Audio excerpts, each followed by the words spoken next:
The Strait of Hormuz represents an opportunity as precious as an atomic bomb. Stop. Read that again. As precious as an atomic bomb.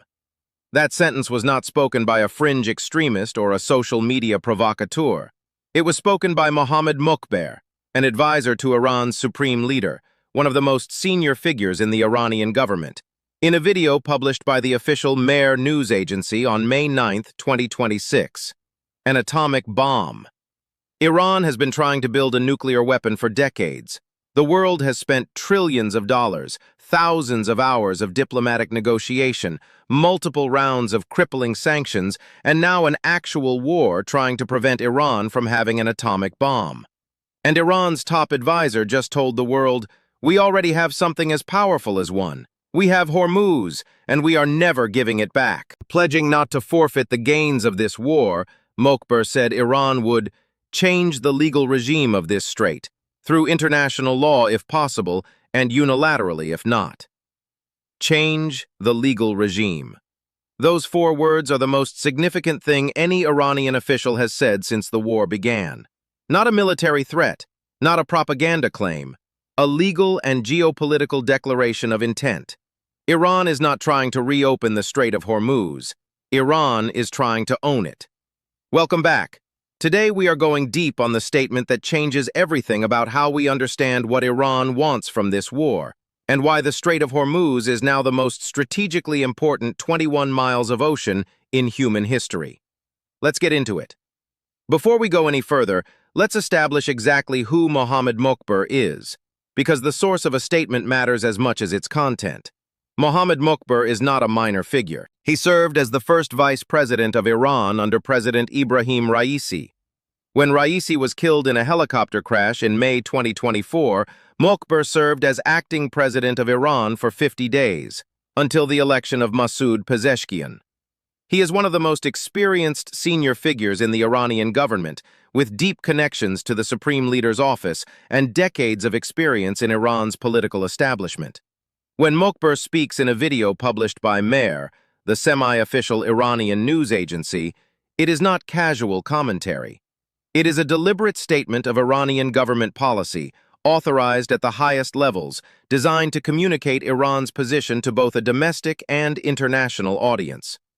The statement he made on May 9, 2026, is the most explicit and most strategically significant declaration of Iranian intent regarding the Strait of Hormuz since the war began.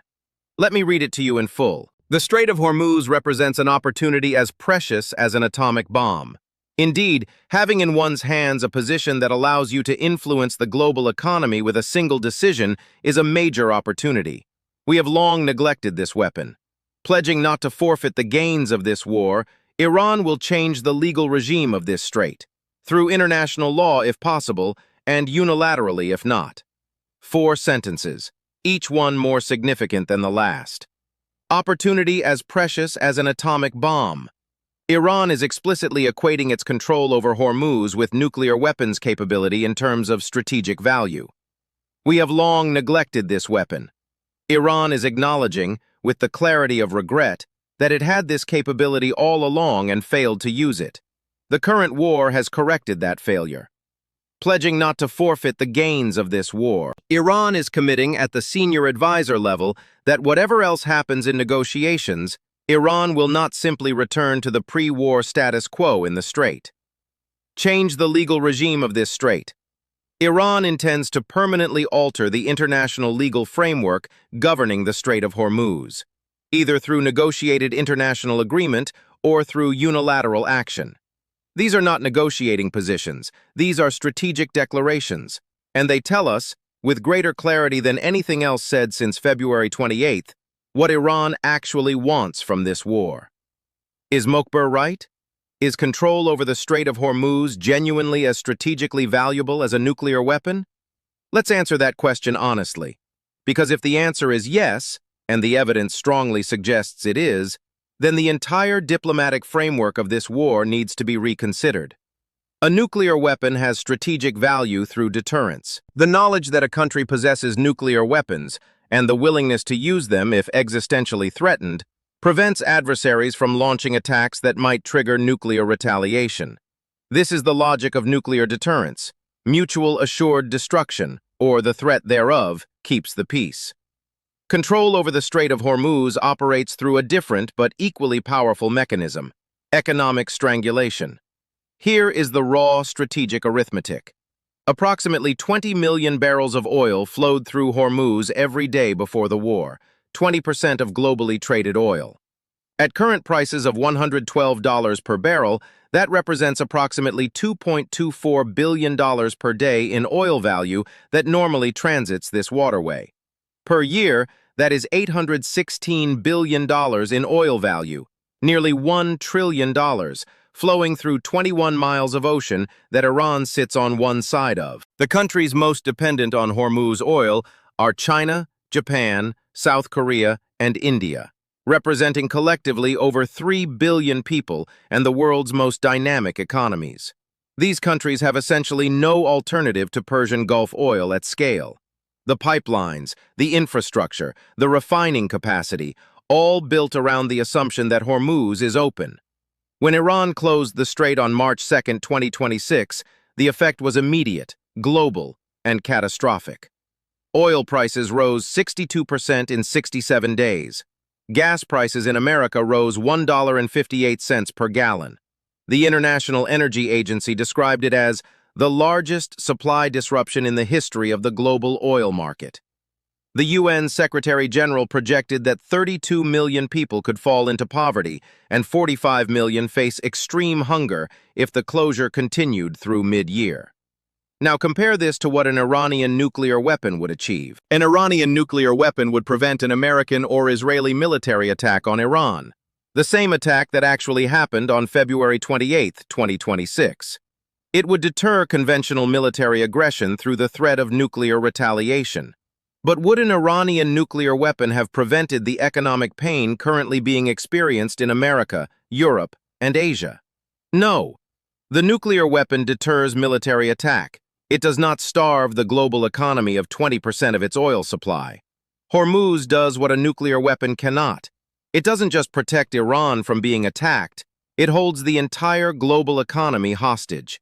Every country that needs Persian Gulf oil, including countries that have no military conflict with Iran whatsoever, including countries that have been sympathetic to Iran's position, including China and India who buy Iranian oil, feels the cost of Hormuz being closed. Mokber is right. In terms of economic leverage, in terms of the ability to impose costs on adversaries without firing a shot, control over Hormuz is at least as valuable as a nuclear weapon. And Iran discovered this in 2026, and it will not forget it. Let's spend real time on the most extraordinary part of Mokber's statement, the part that history will remember long after the ceasefire negotiations are concluded. We have long neglected this weapon. Iran is acknowledging, publicly, officially, through a senior government advisor, that it had this strategic capability for decades and chose not to use it. Think about what that means.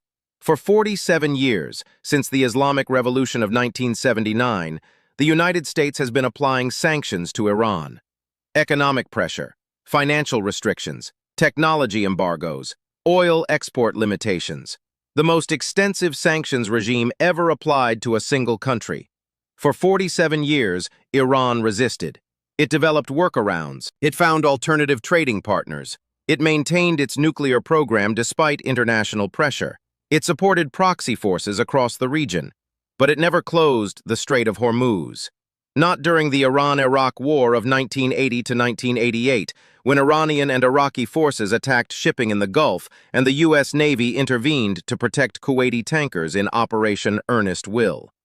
Not during the 1990s when sanctions were tightened, not during the 2000s when nuclear negotiations collapsed, not during the maximum pressure campaign of Trump's first term, when oil exports were driven to near zero. Not even during the tensions of 2019 and 2020, when Iranian tankers were seized and Iran shot down an American drone. Iran always threatened to close the strait. It never did it. Why?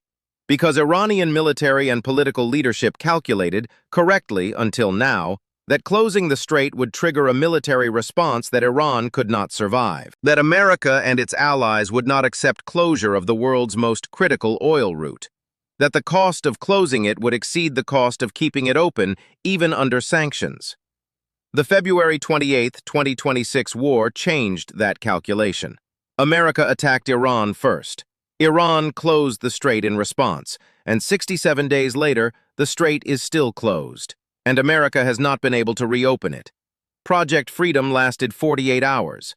The U.S. Navy has been attacking Iranian tankers and military facilities, but the strait is still closed. Iran discovered that closing the strait was survivable, that America was not willing or able to pay the military cost of forcing it open, that the economic leverage of Hormuz was more powerful than any military threat America could make. We have long neglected this weapon. The sentence contains both regret and revelation. Regret. We could have done this before. Revelation.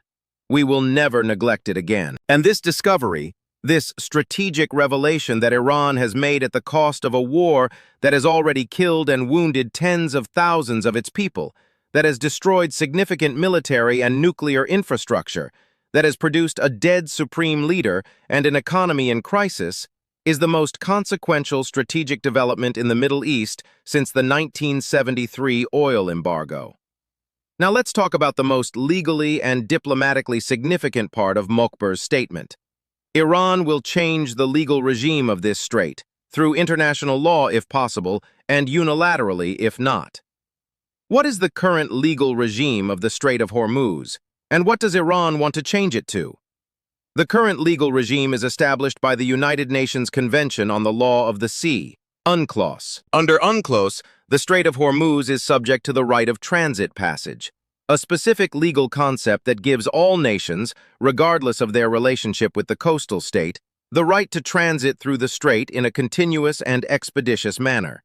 The coastal state, Iran, cannot charge fees, impose registration requirements, or otherwise restrict this transit passage. It can establish traffic separation schemes for safety. It can require ships to use designated lanes, but it cannot gatekeep the strait, cannot demand payment, and cannot selectively exclude vessels based on nationality or cargo. This is what the Persian Gulf Strait Authority, Iran's new maritime institution, violates. U.S. Ambassador Mike Waltz called the transit fees it charges a bribe for exactly this reason. Iran has no legal right to charge them. What does Iran want to change the legal regime to? Based on Mokbar's statement, the Lloyd's List reporting on Iran's demands, and the content of Iran's 14-point peace proposal, the answer has several dimensions. First, Iran wants formal recognition that it has a governing role in the strait's traffic management. Not just the right to establish traffic separation schemes, but an institutionalized authority that all transiting vessels must recognize and engage with. Second, Iran wants the ability to exclude certain vessels or cargoes on national security grounds, to deny transit to ships from countries Iran considers adversarial or carrying cargoes that Iran objects to. Third, Iran wants revenue. The Persian Gulf Strait Authority's fee structure, whatever its final form, represents Iran's attempt to monetize its geographic position in a way that UNCLOS currently prohibits. Fourth, Iran wants the legal change codified in international agreements, not just imposed by force. Mokbar's phrase, "through international law if possible," signals that Iran would prefer a negotiated legal transformation of the strait's status, one that would have international legitimacy and be difficult to reverse. And unilaterally, if not, signals Iran's backup plan. If the international community will not negotiate a new legal regime that gives Iran its desired governing role, Iran will simply impose that role by force and dare the world to challenge it. The Strait Authority is the unilaterally, if not, option currently in operation. Understanding this helps explain why Iran has not simply reopened the strait in exchange for sanctions relief. Reopening the strait, returning to the pre-war UNCLOS regime, and negotiating only about nuclear issues would leave Iran with no strategic enhancement from the war. It would have paid the cost of the conflict: dead supreme leader, destroyed military infrastructure, economic devastation, without gaining the strategic asset that makes those costs bearable. Iran wants to end the war better off than it started, and better off means a changed legal regime for Hormuz that makes Iran a permanent, recognized governing presence in the world's most important oil shipping lane. Mokbar's statement on May 9th fundamentally changes how the ongoing U.S.-Iran peace negotiations must be understood. Before this statement, Western governments and media were largely framing the negotiations as, how do we get Iran to reopen the strait in exchange for sanctions relief and some nuclear arrangement? After this statement, the question must be reframed. How do we reach an agreement with a country that has explicitly declared it wants to permanently change the legal regime governing an international waterway, and that considers its current control over that waterway as strategically equivalent to a nuclear weapon? These are very different negotiations. The first version, get Iran to reopen the strait for concessions, has a relatively simple solution architecture. Iran opens, America eases sanctions, nuclear monitoring is established. The strait returns to normal, the war is over, gas prices fall, everyone is better off. The second version, negotiate with a country that wants to permanently institutionalize its control over Hormuz, is structurally incompatible with the international legal order as it currently exists. America cannot sign an agreement that legitimizes Iranian gatekeeping of the Strait of Hormuz. To do so would validate Iran's unilateral rewriting of UNCLOS, set a precedent for every other country that borders a strategic waterway, destroy the legal framework of freedom of navigation that the U.S. Navy has spent 80 years protecting, and hand China, which is watching every development in Hormuz very carefully, a template for institutionalizing its South China Sea claims. But Iran, having discovered the strategic value of Hormuz, having heard its own advisor declare it as precious as an atomic bomb, having established the Persian Gulf Strait Authority and begun collecting fees, is not going to simply walk away from this capability for the same sanctions relief it would have received before the war. The gap between what America can offer and what Iran now wants is wider than most public reporting acknowledges. Secretary of State Rubio's proposed deal, nuclear freeze, sanctions relief, eased strait restrictions, addresses Iran's economic needs. It does not address Iran's new strategic identity as the power that discovered it controls a global economic choke point. Pakistan says a deal is close. Iran says it hasn't reached a conclusion. America is waiting for a response. What Mokbar's statement reveals is that any deal that gets done will either include some form of institutionalized Iranian role in Hormuz governance, something America has never previously acknowledged as possible, or it will be a deal that Iran signs while privately retaining the intent to reimpose its strait authority when the moment is right. Let's zoom all the way out.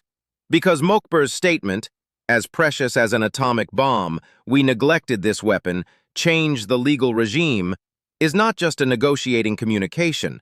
It is a description of a permanent shift in the global strategic order. The world before February 28, 2026, operated on the assumption, never explicitly stated but universally accepted, that the Strait of Hormuz was effectively an international commons, that no single country could close it, that the combined weight of the countries that depended on it, America, China, Japan, South Korea, India, Europe, would prevent any government from attempting to use it as a weapon. That assumption is now gone. Iran closed the strait. The world has not been able to reopen it by force.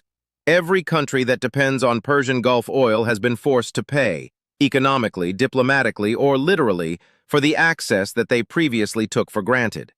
And Iran's most senior advisors have explicitly declared that this capability, the ability to close the strait, to influence the global economy with a single decision, is a permanent feature of Iranian strategic power that they intend to keep. The international legal order that governs the world's oceans, built on UNCLOS and the principle of freedom of navigation, has been fundamentally challenged. Not by a military equal to the United States, not by a nuclear power, by one country with missile batteries on a coastline and speedboats in a narrow strait. The lesson that every government is drawing from this is identical to the lesson that Mokbar drew. Geography is power. A country that sits on a strategic choke point, any strategic choke point, has leverage that transcends its conventional military capability, and that leverage can be exercised. China is watching. It controls approaches to the South China Sea. Russia controls approaches to the Black Sea. Turkey controls the Bosporus. These are the strategic lessons of the Iran war, and Iran will not forget what it learned. We have long neglected this weapon. Not anymore.